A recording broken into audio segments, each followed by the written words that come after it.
Let's go ahead and bring in Brian Calley. He's the president for the Small Business Association of Michigan. Great to have you with us again here on the show, Brian. Thank you. I'm sure you caught the governor's press conference earlier this morning. Yeah, so we saw a step in the right direction, firming up the February 1st date for reopening of indoor dining. It's at a smaller percentage than we were hoping for, 25% capacity, and also a curfew on bars and restaurants of 10 o'clock at p.m. So they have to close at 10 o'clock p.m. That will start on February 1st. It'll go for 3 weeks and then be reviewed at that point for consideration of some changes. So it is a positive step in the right direction. I know a lot of businesses have been, restaurants, especially those whose primary focus is service and atmosphere. It doesn't really translate well to takeout and delivery. They really need indoor dining. Without that, they don't have anything. Yeah, because we have to remember, for some of these businesses, even so 25% capacity, some may say it's still not worth it for me to bring in a crew and try to staff the operation. Are you hearing any pushback on the numbers, or is it pretty much, hey, let's try to do what they want us to do, and then at that end of that 3 weeks, let's hope that we can maybe push to get the capacity limit lifted a little bit more? The answer will be different for every single business. Their model. Some of them are going to be able to cash flow based on this, and they can kind of scale down the effort. But for those who have high overhead, I don't think this really does very much for them. I mean, I think it still keeps them in a position where they're at risk of closure or catastrophic failure. Thankfully, the Paycheck Protection Program funding from the federal government has come online more broadly this week. We've heard from many businesses that they have already received their approval, have scheduled closings, and I know that'll make a huge difference as it did last year. Can you dive into more of the details behind the PPP? Because I know the first year that it came out, there was a lot of backlash because there were bigger companies that were able to get some of this money. But I think because of that, it really has been streamlined for some of these smaller mom and pop shops. But on top of that, a lot of them are saying it's still hard to get this money. Can you fill us in on what is actually happening through the process? Well, it's working a lot smoother than it did the first time. So the system was already built last year. They're just using it again. It works through your bank or credit union as long as they're an SBA certified lender, which most of them are. And so the way it works is they'll give you 2.5 times your average monthly payroll. And that's either from 2019 or 2020. You can take your pick which one you want to use to maximize the amount that you can get. It's done as a loan, but as long as you spend 60% of the proceeds on payroll and you have a longer period of time to expend the money as well, that loan will get forgiven. And in other words, it converts into a grant. If you're a restaurant or in the hospitality industry, you can get 3.5 times your payroll. But there's a couple differences in terms of qualifications. Last time it was you could get all the way up to $10 million and 500 employees. Now they're limiting it to $2 million, no more than 300 employees, which is meant to address that concern before about larger companies getting too much of the money. And then also, it is necessary to show that you have experienced a loss in your sales compared to the previous year. So you need to be able to show that in at least one quarter of 2020, your sales were down 25% or more as compared to 2019. So if you show your revenues have taken a hit, then you'll qualify. If you have the type of business that your revenues have gone up during this pandemic, like for example, there's some like drive-through restaurants, fast food restaurants that have record sales. They're not going to qualify for this money. It's meant to help those who have taken the biggest hit. And that's an important part to point out. There are some businesses that are actually doing pretty well, if not better, during the pandemic than what they were doing before. But we do seem to be focused on some of those smaller businesses. But also, we forget about industries such as dry cleaners, and some of these other industries is that as well. So I will say, I have to ask you, what has this been like for you? Because, you were a politician before, but now you're coming into this role. How have those two entities merged, or have they at all? Has your experience helped you in your new position? Because are you a part of the conversations behind the scenes at all with our elected leaders in the decision making for some of these companies?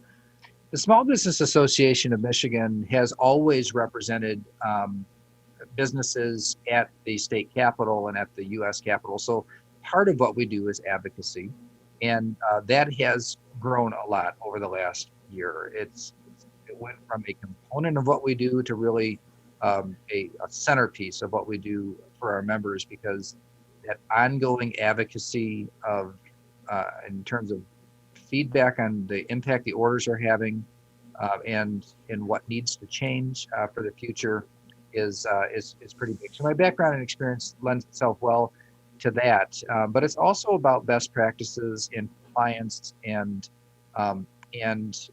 translation of the information. A big part of what we do is, in what I do, is to take the government speak and try to explain it in a way that somebody who doesn't have that background and experience might be able to more easily comply with. So yeah, it's been it felt like home right away. It's kind of a full circle thing for me to be back in a role that is so focused, or small business is such a central part of it, and so I've enjoyed it, even at a time when the intensity of the work is a lot higher than it's ever been. Oh, I bet it's not a 9 to 5 job for you, but they are so lucky to have you and have someone with your experience and your background to help navigate during this time right now, more so than ever. But with that too, the Bowling Alley Association recently announced that they were going to be launching, or they have filed another lawsuit, this time in federal court. And I thought it was a very interesting standpoint that they were taking, was like basically eminent domain. But we've seen so many other industries file similar lawsuits and they've been shot down by the courts. What are your thoughts on that lawsuit and that argument of eminent domain? If you're taking over my business, shouldn't you have to compensate me for it? Yeah, I think that's it. And actually, it's a great analogy where, normally if government takes something from somebody for a broad public good, then there's compensation for it. And that's the claim that is being made in this lawsuit. And now, whenever you sue a government, it's an uphill battle. I mean, that's so the odds are stacked against you in just the way that the system works. What I find really interesting about this lawsuit, though, in particular, is that they're asking questions that have not been asked before in previous lawsuits. But there's been a lot of lawsuits. Some of them have been successful. You might remember that there was a lot of legal action involving Carl Menke, who was a barber from Owasso, and he ended up winning his the series of court actions that really questioned his ability to continue even in business. And an interesting dynamic is that the lawyer, Dave Kallman, that represented the Owasso barber, is the lawyer who's representing the bowling alleys in this case. So very talented lawyer. I happen to know him, and very creative and talented, and it has put some interesting constitutional questions on the table. I think that if they do have the desire and the wherewithal to push this up through the system, they likely won't get relief in a lower court, because no matter what the answer is, it'll get appealed. But as they push it up through the system, these are interesting questions that do not have obvious answers to them, at least not in terms of case law. So I'm following this one very closely. Yeah, I really, as soon as I saw that, I was like, I'm surprised someone didn't come up with that earlier as well. But a lot of this also has to do with which judge you get your case in front of. I think for the general public, they don't understand how some of these issues can play out differently in front of different judges as well. Yeah, the judge that you get counts for a lot, but really that in that first step, it's almost certainly going to be appealed. And then at the Court of Appeals, you get a draw of judges. So it's kind of a random process for which ones you get. That would count for a lot too.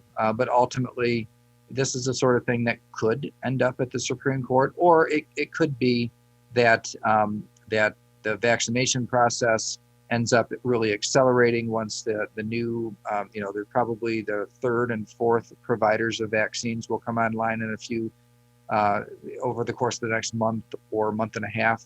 And at that point, the acceleration of that process and reaching herd immunity seems like it's more in reach. So sometimes that sort of thing tends to cure the lawsuits, but we'll see. This one does not depend on current closures. And in the past, there's been lawsuits that have said, "Hey, does the state have the authority to close down my business?" This lawsuit's not asking that. What they're saying is that the state took my business for a public purpose, and therefore I deserve compensation for that. Totally different question, and one that maybe will work itself through the process regardless of restrictions and reopenings of the future. It really is fascinating to watch how this plays out within the court system as well. And I would imagine people are going to be watching this from across the country as well. Brian Calley with us here on the MegaCast. He's the president for the Small Business Association of Michigan. I was on your website a little bit earlier today, and I saw the section on call to action, where your organization is trying to get some of these businesses involved in being a part of their voice for the Small Business Association. Do you want to tell us more about call to action? One of the secrets to our success in being influential in the process, it's not because people pick up the phone when I call. It's because we have active members, and we provide ways for those members to directly engage with the decision makers. So if it's a message that we needed to send to members of Congress, for example, for deductibility of paycheck protection proceeds on their federal returns, then we can organize and push thousands of communications that way. So it might be the state legislature, it might be the governor for different state level issues, and that's one of the real keys to what we do is to not just provide a voice for small business, but to give small business a seat at the table. And nobody can tell the story for the difference that a small business makes locally, and the impact that state and federal actions have on small businesses than the small business owner themselves. With that, what is the outlook for some of our small businesses here in the state of Michigan? We know the big businesses are going to survive, the box stores, the Targets, the Costco's, but it's the small businesses that are already folding up shop. I went to get my eyebrows done last week. I pull up, they're closed. It was a one-person shop. She opened it up, but you're seeing these empty storefronts more and more and more. What is going to be the long-term effect on our economy here in the state of Michigan? Unfortunately, we know that there have already been catastrophic business failures, and they tend to affect the smaller companies more than anybody else. So the smaller you are, the more vulnerable in some ways, and so the industry matters or counts for a lot. So we know restaurant and hospitality, anybody who operates around meetings and gatherings of people, or if your business model depends on office workers going into the office, then it doesn't really matter if you're allowed to open because your market's not there anymore.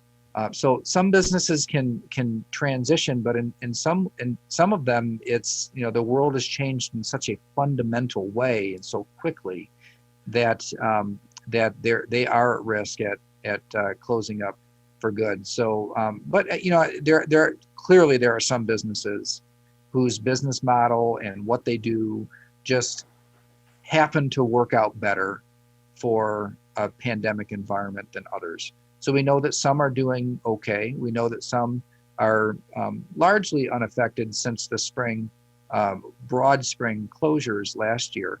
But our focus needs to be though on those on that 15 or 20% that are dramatically impacted by this set of closures, and it's going to tend to be those businesses that are smaller, that have fewer than 25 employees, and unfortunately for that business owner and their employees, but especially for that business owner, that's often their entire life. It's their retirement, it's their life savings, it's their reputation, it's their experience. It's like everything that they have is wrapped up in that one enterprise. And when that is taken away from them, it's different than just losing your job. It's losing everything else that touches your financial security along with that job.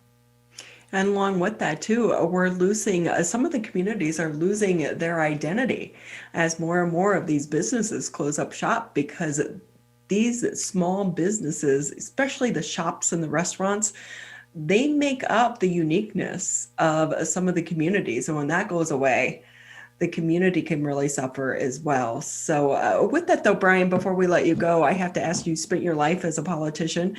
Any thoughts on some of the events that we've seen and witnessed over the past month? And then also with the swearing in of the new president going forward, you want to share anything? Well, it was really heartbreaking to see what happened at the Capitol, and several of the things that have happened in terms of threats against our public officials here in our state. It's not just uncalled for, but it's completely unacceptable. And it's the sort of thing that I think as a society in one voice, we just have to say from across the entire political spectrum that we can't tolerate violence. We can't tolerate a system that throws into question the way that the fundamental tenets of our system of government here, our democratic republic. So this is I think this is something that we really do need to ensure and all commit ourselves to ensuring never happens again. But with that, Brian, are you a Lions fan? Am I? Well, how about this? I'm an Oakland University fan. No, of course, I'll hang in with them. I'll go ahead and I'll take the bait, and I'll get enthusiastic and excited and optimistic about the future, and I'll probably get my heart broken again.